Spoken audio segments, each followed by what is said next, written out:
He scored an own goal at the World Cup. 5 days later, he was shot dead while his killer screamed goal with every bullet. As the World Cup returns to America tonight, we go back to Colombia, to the darkest story the game has ever known. I'm Vera Nocturne, and every night I dig up the cases the world tried to bury. Tonight's case is one of them. So lock the door, turn the lights down low, and stay in the dark with me. Right now, a new World Cup is being played on American soil. The last time that happened, back in 1994, it ended in something almost no one could have imagined. A young defender touched the ball in the wrong direction, just once.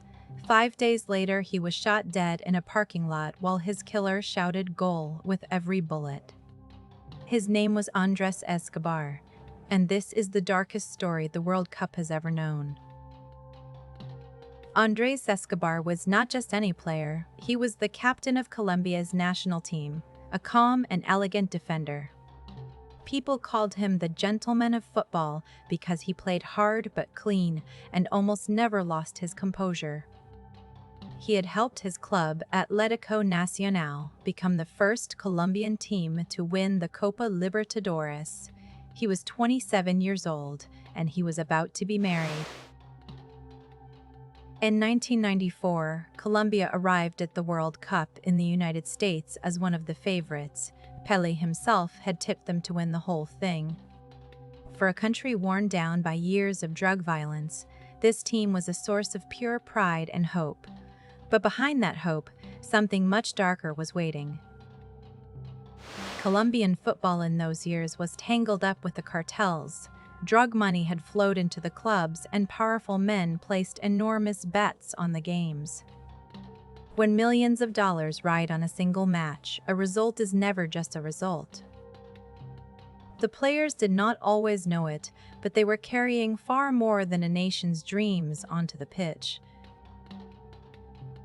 In fact, the most powerful drug lord of all, Pablo Escobar, had poured money into Colombian football for years. He built fields and bankrolled clubs. He shared the same last name as Andrés, but the two were not related, and they were nothing alike. Then, in December of 1993, Pablo Escobar was hunted down and killed. His death left the violent world around the game even more unstable and even more dangerous than before.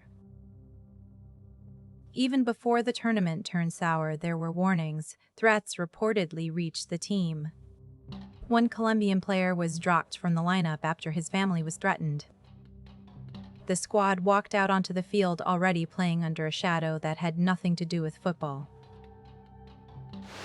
Then came the 22nd of June, 1994. Colombia faced the host nation, the United States. Midway through the first half, an American player crossed the ball into the box. Andrés Escobar stretched out his leg to cut it off. Instead, he turned her past his own goalkeeper and into his own net. It was an own goal. The United States won the match, 2-1. A few days later, Colombia was knocked out of the World Cup, finishing dead last in their group. A team that was supposed to conquer the world went home in disgrace. And for some very dangerous people, that defeat had cost a fortune. Around the world, the own goal was replayed again and again.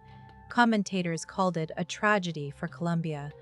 But in Medellín, it felt like something worse. People who had bet everything on their team now stared at the man who, in one unlucky moment, seemed to have taken their money away.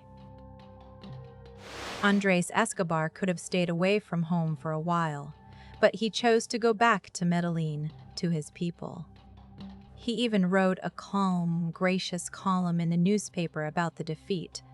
"Life does not end here," he wrote. "We have to go on."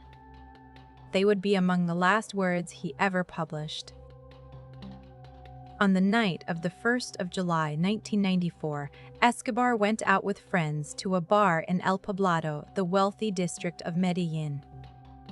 At some point, an argument broke out in the parking lot. According to witnesses, several men confronted him and threw the own goal back in his face.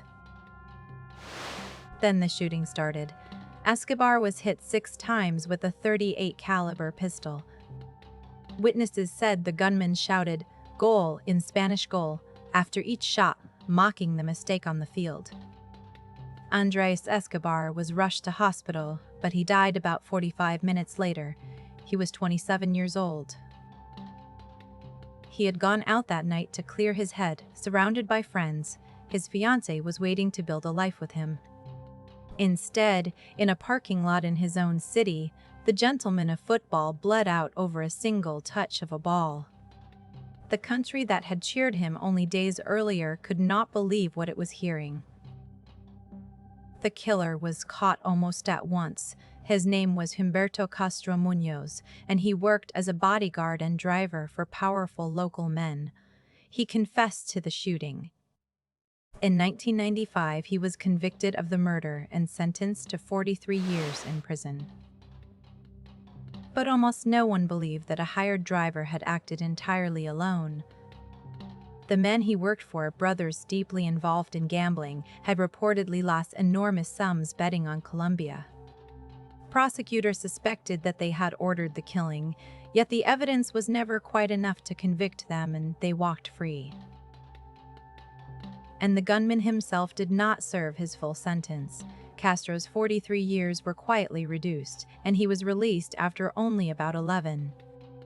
The man who pulled the trigger walked out of prison. The men suspected of giving the order were never punished at all. There was a bitter irony in it all. 7 months earlier, the other Escobar, the drug lord, had died in a hail of bullets on a rooftop. Now the good Escobar, the gentle one, was gone too. 2 men, one shared name, 2 completely different lives, both swallowed in the end by the same violence that ran through their country.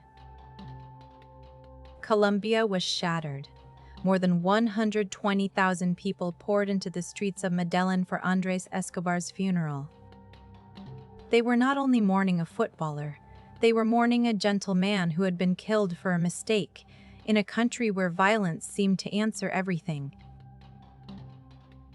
For decades, the case felt both closed and unfinished. The trigger man had served his time. The suspected masterminds were free. Then, more than 30 years later, the story stirred again. In 2026, as the World Cup returned to the United States, one of the men long linked to this dark world was himself shot dead in Mexico. The shadows around Andrés Escobar had never truly gone away. Today, a statue of Andrés Escobar stands in Medellín, his arms open wide, as if he is still greeting the crowd. His family created a project in his name to give poor children a path through football. He is remembered now not for the own goal, but for the way he carried himself with grace and dignity, right to the very end. So the questions still hang over the beautiful game. Who truly ordered Andrés Escobar's death? How much of it was really about an own goal, and how much about money lost in the dark? And why, in the end, did almost everyone responsible escape? Tonight, as the new World Cup plays out on the very same soil, the gentleman of football is still waiting for justice. That's where our story ends, for now. If it kept you up, you know what to do. Subscribe, and I'll see you next time. Sleep well. If you can.